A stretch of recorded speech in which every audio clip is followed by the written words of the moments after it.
দেশজুড়ে চলছে তীব্র তাপপ্রবাহ। অসহ্য গরমে অসুস্থ হয়ে প্রায় প্রতিদিনই মারা যাচ্ছে মানুষ। ১৯ এপ্রিল থেকে ২৮ এপ্রিল রাত পর্যন্ত হিটস্ট্রোকে অন্তত ৪১ জনের মৃত্যুর খবর পাওয়া গেছে। এরই মধ্যে রোববার সন্ধ্যা পর্যন্ত একদিনে ৮ জনের মৃত্যু হয়েছে। এছাড়াও প্রচণ্ড গরমে স্কুল, কলেজ, মাদ্রাসা, শিক্ষক, শিক্ষার্থী সহ অসুস্থ হয়ে পড়ছেন অনেকেই। চলতি মাসের ১ তারিখ থেকে শুরু হয়ে রোববার পর্যন্ত দেশে তাপপ্রবাহ চলছে, যা আরও কয়েকদিন অব্যাহত থাকবে। আবহাওয়া অধিদপ্তর বলছে, গত ৭৬ বছরের ইতিহাসে দেশের টানা এতদিন তাপপ্রবাহ হয়নি। এরই মধ্যে সাধারণ তাপপ্রবাহ অতি তীব্র তাপপ্রবাহে রূপ নেয়।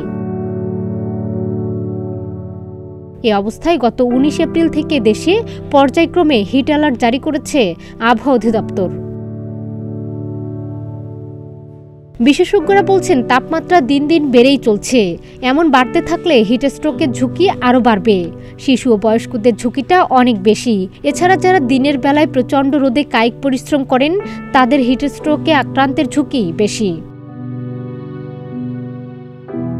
রোববার রাজধানী ঢাকাসহ সারা দেশে হিটস্ট্রোকে ৮ জনের মৃত্যুর খবর পাওয়া গেছে। তাদের মধ্যে যশোর সদরের আমদাবাদ হাইস্কুলের শিক্ষক আহসান হাবিব, বজলুর রহমান নামের ঢাকা সড়ক পরিবহন মালিক সমিতির এক কমিউনিটি পুলিশ, যাত্রাবাড়ির কাজলা এলাকায় সেলিম মিয়া নামে এক সিএনজি অটোরিকশার যাত্রী, চট্টগ্রামের চাঁদগাঁওয়ের মোহরা এলাকার মাদ্রাসা শিক্ষক মাওলানা মুস্তাক আহমেদ কুতুবী আল কাদেরি, নরসিংদীর সুলতান উদ্দিন, মাদারীপুরে পৃথক স্থানে খুচরা ব্যবসায়ী শাহাদত সর্দার ও ডাসার উপজেলার কৃষক মুসলিম ঘরামি এবং রাজশাহীতে হিটস্ট্রোকে দিলীপ বিশ্বাস নামে একজনের মৃত্যু হয়েছে। বিশেষজ্ঞরা বলছেন, গরমের এই সময়টাই সবাইকে সাবধান থাকতে হবে। দ্রুততম সময়ে প্রয়োজনীয় ব্যবস্থা ও হাসপাতালে ভর্তি করে সঠিক চিকিৎসা নেওয়া গেলে বেশিরভাগ রোগী সম্পূর্ণ সুস্থ হয়ে ওঠে। এ ধরনের আবহাওয়ায় বেলা ১১টা থেকে বিকাল ৪টা পর্যন্ত খুব বেশি প্রয়োজন ছাড়া বাইরে বের হতে নিষেধ করেছেন বিশেষজ্ঞরা। কারণ এ সময় বাইরে বের হলে শরীরে পানির অভাব দেখা দিতে পারে। সেখান থেকেই বাড়তে পারে হিটস্ট্রোকের ঝুঁকি। তারা বলছেন, সবাইকে মনে রাখতে হবে, এই গরমে যথাযথ সতর্কতা অবলম্বন করে এর থেকে বেঁচে থাকা উচিত।